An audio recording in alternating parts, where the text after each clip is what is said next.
चलिए देखिए, इस वीडियो के अंदर हम लोग बात करने वाले हैं बाज़ार की हलचल के बारे में। दोस्तों, आप सभी को पता है कि पिछले काफ़ी समय से इस चैनल पर कोई भी वीडियो पब्लिश नहीं हुई है। लगभग 3-4 महीने का अराउंड समय हो चुका है और काफ़ी सारे रीज़न हैं जो कि हम लोग आपसे रूबरू नहीं हो पाए हैं। बहुत सारी दिक्कतें रही हैं। सबसे पहले तो यूट्यूब की तरफ से ही हम लोगों को रिस्ट्रिक्शन झेलने पड़े थे, जिसकी वजह से काफ़ी समस्याएं इस चैनल पर आई हैं। खैर, हम लोग कोशिश करेंगे कि या तो इस प्लेटफॉर्म पे या फिर एक नया चैनल बनाकर उस पर आपको जो भी स्टॉक मार्केट के रिगार्डिंग इन्फॉर्मेशंस हैं, जो भी महत्वपूर्ण जानकारियां हैं, वो आपको यहाँ पर समय से उपलब्ध करा सकें।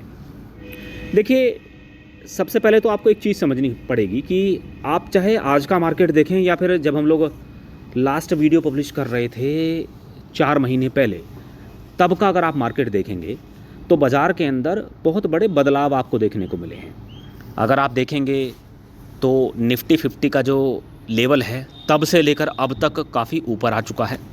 बहुत सारी कंपनियों के अंदर, इवन अगर आप लार्ज कैप कंपनियों को देखेंगे, वहाँ पर आपको बड़ी तेज़ी देखने को मिल चुकी है। कुछ कंपनियाँ ऐसी हैं जो कंपनियाँ आज भी वहीं की वहीं हैं, या फिर ये भी आप कह सकते हैं कि कुछ कंपनियां तब के मुकाबले आज की डेट में आपको और ज़्यादा करेक्ट होती हुई दिखाई दे रही हैं। तो ये क्या है?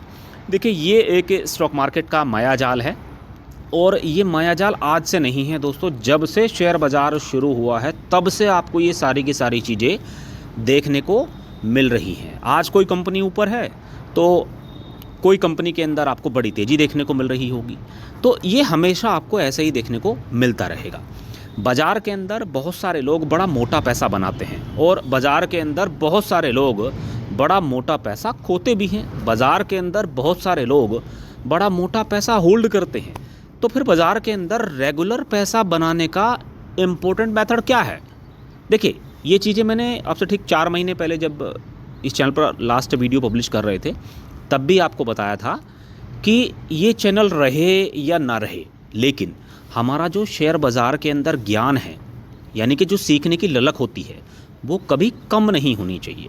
ऐसा नहीं कि बाज़ार पैसा कमा कर नहीं देता है, बाज़ार पैसा कमा कर देता है, लेकिन किन्हें? सिर्फ उन्हीं लोगों को बाज़ार पैसा कमा कर देता है जो कि कछुए की चाल से धीरे धीरे करके ऊपर की तरफ बढ़ते रहते हैं, और जो कि खरगोश की चाल से दौड़ने की कोशिश करते हैं, उन्हें बाज़ार पैसा बनाकर नहीं देता है। उन्हें तो वो किसी न किसी लेवल पर ऐसा अटका कर फंसा कर रखता है कि फिर वो बाज़ार से पैसा बना ही नहीं पाते हैं। और एक समय ऐसा आता है कि जब कंपनियां वापस से रिकवर करती हैं तो वो सबसे पहले निकलने की कोशिश करते हैं और फिर वो दूसरी किन्हीं कंपनियों के अंदर अगले 2 साल के लिए, अगले 3 साल के अंदर ट्रैप होकर रह जाते हैं। तो सबसे पहले तो दोस्तों, आप अपने अमाउंट का निर्धारण कीजिएगा कि कितना अमाउंट आप बाज़ार के अंदर निवेश कर सकते हैं। जैसे कि मान लेते हैं कि किसी की सैलरी 50,000 रुपीज़ है और वो साल भर के अंदर समथिंग अराउंड 6 लाख रुपए अर्न करता है। इन 6 लाख रुपए में से वो 2 लाख रुपए ऐसे हैं जो कि वो आसानी से सेव कर लेता है। ठीक है, वो क्या काम करता है कि भाई ये जो 2 लाख रुपए हैं ये मेरे फ्यूचर के हिसाब से हैं। ठीक है, यानी कि मुझे अगर ज़रूरत पड़ गई, बाकी 4 लाख रुपए वो खर्चा कर लेता है, 2 लाख रुपए उसके पास में बच गए हैं, तो अगर मुझे ज़रूरत पड़ती है तो मैं इन 2 लाख रुपए में से मतलब अपना जो भी मेरी ज़रूरत के काम है वो मैं पूरा कर लूँगा। तो होता क्या है कि आप इसमें से भी कुछ एक ऐसा अमाउंट मान लेते हैं कि इसमें से 20,000 रुपये ऐसे हैं कि अगर ज़रूरत पड़ेगी भी तो 2 लाख में से 1,80,000 रुपये में मेरा काम चल जाएगा। तो 20,000 रुपये ऐसे हैं कि जो कि मुझे इस साल ज़रूरत नहीं पड़ने वाले हैं। हाँ, अगर 1 साल भी होल्ड हो जाएगा तो भी कोई दिक्कत नहीं है, 2 साल भी अगर होल्ड हो गया तो कोई दिक्कत नहीं है, अगले साल फिर मैं 20,000 रुपये मार्केट के अंदर लेकर आऊँगा, मेरा पैसा मतलब यहाँ भी बढ़ता चला जाएगा। तो इस तरीके से अगर आप अमाउंट का निर्धारण करके चल रहे हैं तो आपको जीवन में किसी भी तरह की कोई समस्या नहीं होने वाली है। और अगर आप ये सब चीज़ नहीं सोच कर चल रहे हैं, आपने क्या सोचा कि 6 लाख रुपए मैं साल भर के अंदर कमाता हूँ और मैंने क्या काम किया है कि 2 लाख रुपए जो मेरे पास में बचे थे वो सारा का सारा अमाउंट जो है मैं बाज़ार के अंदर लेकर आ गया। अब बीच में मुझे ज़रूरत पड़ गई तो अब होगा क्या कि आप शेयर के अंदर बढ़ने का इंतज़ार करेंगे, अगर गिरेगा तो आप परेशान हो जाएंगे। इस तरीके से होता यही है कि जो बाज़ार की हलचलें हैं, इन हलचलों को देखकर बाज़ार के अंदर कभी थोड़ा बहुत रिटर्न लेकर आप निकल जाते हैं कभी आप बहुत लंबे समय तक बाज़ार के अंदर फंसे रहते हैं। तो सबसे पहले तो आपको अपने पैसे का निर्धारण करना है कि बाज़ार के अंदर आप कितना पैसा लेकर आ रहे हैं, उतना ही पैसा आपको बाज़ार के अंदर लगाना है। तो ये तो बात हुई कछुए की चाल, और 2 लाख रुपए लगाए तो बात हुई खरगोश की चाल कि 2 के 4 बनाऊंगा और 4 से फिर अपना बड़ा काम करूंगा। तो ये नहीं सोचना है। तो देखिए, बाज़ार के अंदर बड़ी हलचल आपको देखने को मिली, और आज की अगर बात करते हैं तो आरबीआई की तरफ से भी एक बड़ा एक्शन आपको देखने को मिला है। 25 बेसिस पॉइंट की कटौती मार्केट के अंदर हुई है, मतलब बैंकों के अंदर आपको देखने को मिलेगी। तो जो ब्याज दर हैं वो अब और कम हो जाएंगी। इसका बेनिफिट किसे मिलने वाला है? सीधी सी बात है, इसका बेनिफिट मिलेगा बैंकों को। बैंकों को क्यों मिलेगा? क्योंकि बैंक अब लोन ज़्यादा डिलीवर कर पाएंगे, लोग ज़्यादा लोन लेंगे, और लोन अगर लेंगे तो उस पैसे का लोग क्या काम करेंगे? मकान बनाएंगे, गाड़ी खरीदेंगे। उससे क्या होगा? और बाकी कंपनियों को भी फ़ायदा होगा। और एक तबका आपको ऐसा भी देखने को मिलता है दोस्तों स्टॉक मार्केट के अंदर कि बहुत सारे लोग कम ब्याज दर पर पैसा उठाकर, यानी कि लोन लेकर, मार्केट के अंदर ही उस पैसे को निवेश कर देते हैं। अब मान लेते हैं कि अगर पर्सनल लोन की बात करते हैं तो 10% के आसपास ब्याज दर पर आपको लोन मिलता है, ठीक है।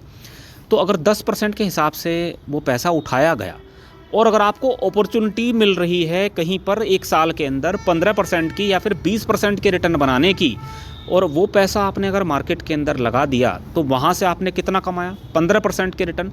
यहाँ पर आपको 10% ब्याज देना है, वहाँ पर आपको 15% का रिटर्न मिल जाएगा। तो ओवरऑल क्या है कि आपको उस पैसे का भी बेनिफिट हो जाएगा, ठीक है। तो होता क्या है कि बहुत सारे लोग इस चीज़ का भी फ़ायदा उठाते हैं। तो इससे ओवरऑल क्या है कि मार्केट के अंदर पैसे का इनफ्लोज बढ़ जाता है। अभी भी अगर आप देखेंगे तो एफआईज़ की तरफ से कोई सपोर्ट नहीं मिल रहा है, डीआईज़ की तरफ से आपको सपोर्ट लगातार मिल रहा है। घरेलू निवेशक, म्यूचुअल फंड्स लगातार भारतीय बाजार के अंदर धीरे धीरे करके खरीदारी करते हुए दिखाई दे रहे हैं। तो इसका क्या है कि ओवरऑल आगे आने वाले समय के अंदर, आज के आज कुछ नहीं है, देखिए मार्केट के अंदर न्यूज़ आएगी और उसका आपको एक्शन देखने को मिल जाएगा। फिर अभी रिसेंटली एक न्यूज़ निकल कर आई थी कि जो इंडिया की जीडीपी है वो 8.2% के हिसाब से ग्रो कर रही है। देखिए, जैसे कि हम लोगों ने देखा कि रिसेंटली, इससे पहले अगर इन्फ्लेशन डेटा की बात करते हैं तो उसके अंदर आपको लगातार कमी देखने को मिल रही थी, और भारत के अंदर अगर आप ग्रोथ देखेंगे तो वो आपको लगातार बढ़ते हुए क्रम में देखने को मिलेगी। तो इन सारी चीज़ों का ओवरऑल कंक्लूजन क्या है कि इंडिया विकास कर रहा है, इंडिया के अंदर ग्रोथ आपको देखने को मिल रही है। मैं यहाँ पर किसी पर्टिकुलर कंपनी की बात नहीं कर रहा हूँ, मैं यहाँ पर ये नहीं कह रहा हूँ कि येस बैंक के अंदर ग्रोथ है या नहीं है, मैं यहाँ पर ये नहीं कह रहा हूँ कि एचडीएफसी बैंक के अंदर ग्रोथ है या नहीं है, लेकिन मैं यहाँ पर ये कह रहा हूँ कि इंडिया के अंदर ग्रोथ है। देखिए, कोई भी कंपनी XYZ वो ऑपरेटर के गुलाम होती है। मैं ऐसा क्यों बोल रहा हूँ? क्योंकि आज अगर किसी कंपनी के शेयर प्राइस के अंदर गिरावट हो रही है तो इसका मतलब क्या है कि बड़ा प्लेयर उस कंपनी के शेयर को बेच रहा है। और बड़ा प्लेयर उस कंपनी के शेयर को क्यों बेच रहा है? क्योंकि उसे सस्ते दामों पर खरीदारी करनी है और महंगे दामों पर उस कंपनी को निकालना है। सारा गेम इस स्टॉक मार्केट के अंदर फियर और ग्रिड, यानी कि हमेशा डर का और लालच का ही रहेगा। जब कंपनियां लगातार गिरती चली जाती हैं तो हम लोगों के मन में क्या आता है? लालच आता है कि अरे कंपनी बहुत ज़्यादा गिर चुकी है, सस्ती हो चुकी है, चलो खरीदारी कर लेते हैं। लेकिन ऑपरेटर क्या सोच रहा है? ऑपरेटर ये सोच रहा है कि मैं कैसे करके रिटेल निवेशकों को यहाँ से और 20% का नुकसान दिलवाऊँ, मैं एक ऐसे लेवल पर इस कंपनी को लेकर जाऊँ जहाँ पर रिटेल निवेशक सिर्फ ये सोचे कि अब इस कंपनी के अंदर कुछ नहीं हो सकता है, अब इस कंपनी के अंदर खरीदारी करने में कोई फ़ायदा नहीं है, इस कंपनी से निकलने में ही फ़ायदा है। और वहाँ क्या होता है? वहाँ पर ऑपरेटर बड़ा पैसा बनाता है। ये सारा का सारा डेटा आपको NSE पर ईजिली मिल जाता है। इसलिए ऑपरेटर इन सारी चीज़ों को देखने के बाद ही किसी भी कंपनी के शेयर के अंदर खरीदारी करते हैं या फिर उस कंपनी को बेचते हैं। तो यहाँ पर जो हमारी कंपनी होने वाली है वो है transformers and rectifiers India limited. आज की डेट में देखिए बहुत सारे लोग इस कंपनी के अंदर परेशान हैं क्योंकि ये स्टॉक लगातार करेक्ट हो रहा है, लगातार वीक हो रहा है। रोज़ नए 52 वीक लो आपको यहाँ पर देखने को मिल रहे हैं। बहुत सारे लोग टेक्निकल्स देख रहे थे कि इस कंपनी के अंदर यहाँ तक हम लोगों को सपोर्ट देखने को मिल सकता है और यहाँ से स्टॉक के अंदर तेज़ी हो सकती है, लेकिन अब हो क्या रहा है कि लगातार स्टॉक्स के अंदर कमजोरी है। ऐसा हो क्यों रहा है? कौन आखिरकार इस शेयर को गिरा रहा है? किसी के पास कोई जवाब नहीं है, लेकिन एक चीज़ है आपको दोस्तों समझ के चलनी पड़ेगी। इस कंपनी ने कुल मिलाकर 3 बार बड़े धमाके किए हैं। रिसेंटली अगर आप यहाँ पर देखेंगे तो 2015 से लेकर 2025, पिछले 10 साल की अगर बात करते हैं तो, ठीक है, इस कंपनी ने एक बार स्टॉक स्प्लिट, 2 बार बोनस शेयर्स दिए हैं। आज की डेट में जो शेयर आपको 244 रुपये के आसपास कारोबार करता हुआ दिखाई दे रहा है, अगर ये कंपनी एक बार भी स्टॉक स्प्लिट बोनस शेयर नहीं देती तो इस कंपनी के शेयर का प्राइस कितना होता, आप एज्यूम कर सकते हैं। एक शेयर के बदले 10 शेयर इस कंपनी ने दे दिए, एक शेयर के बदले एक शेयर बोनस के रूप में दिया, और 9 शेयर पे एक शेयर इस कंपनी ने बोनस के रूप में दिया। तो कितना बड़ा बेनिफिट जो है यहाँ पर बड़े प्लेयर को हुआ है, और प्राइस कहाँ पहुँचा होगा। तो इसके हिसाब से अगर आप आकलन करके देखें, मान लीजिएगा कि अगर एक शेयर के बदले 10 शेयर जो इस कंपनी ने स्टॉक स्प्लिट के रूप में दिए थे, तो उसके हिसाब से 2400 रुपये का तो आज की डेट में आपको ये प्राइस यहाँ पर देखने को मिल रहा है। फिर बोनस भी इस कंपनी ने 2 बार यहाँ पर दे दिए। तो कहने का मतलब क्या है कि अभी भी काफ़ी सारे बड़े प्लेयर का जो पैसा है वो नीचे के लेवल पर इस कंपनी के अंदर है। तो जब पैसा नीचे के लेवल पर है तो वो क्या काम कर सकते हैं, वो अपने शेयर्स को आसानी के साथ में बेच सकते हैं, जिसकी वजह से क्या है कि इस कंपनी के अंदर आपको गिरावट भी देखने को मिल सकती है। लेकिन इसका मतलब ये नहीं होता कि कंपनी के शेयर के अंदर लगातार करेक्शन ही होता चला जाएगा। यहाँ पर जैसे कि मैंने स्टार्टिंग में आपको बताया कि सारा खेल किस चीज़ का है, कि जहाँ पर हम लोगों की सोच नेगेटिव हो जाएगी वहाँ पर हम लोग उस कंपनी से निकलेंगे, और वहाँ पर बड़ा प्लेयर आएगा और नीचे के लेवल पर ख़रीदारी करेगा, और अगेन क्या काम करेगा कि अपना पैसा 50% के रिटर्न के साथ में ग्रो कर लेगा, या फिर पैसा डबल कर लेगा, या 3 गुना कर लेगा, 4 गुना कर लेगा। फिलहाल की डेट में इस कंपनी के अंदर असमंजस की स्थिति है, और यहाँ पर किसी भी तरीके से खरीदारी करने की कोई राय नहीं है, क्योंकि फ़िलहाल इस कंपनी के अंदर लगातार गिरावट हो रही है। और जब तेज़ी होगी तो आपको ऑटोमेटिक ही पता चल जाएगा कि हाँ, स्टॉक्स के अंदर करेक्शन का जो दौर था वो थमा, और अब धीरे धीरे करके खरीदारी लौट रही है। स्टॉक थोड़ा नीचे जाएगा, उसके बाद फिर तेज़ी आपको देखने को मिलेगी। तो जब तक आपको ऐसा एक्शन ना देखने को मिले तब आपको विचार करना है। अदरवाइज़ आपको किसी भी एक ऐसी कंपनी के अंदर जिसके अंदर लगातार करेक्शन देखने को मिल रहा है, खरीदारी नहीं करनी है। कंपनी ठीक है, बिजनेस ठीक ठाक है, कोई दिक्कत नहीं है। जो लोग ऊपर के लेवल पर ट्रैप हैं, होल्ड कीजिएगा।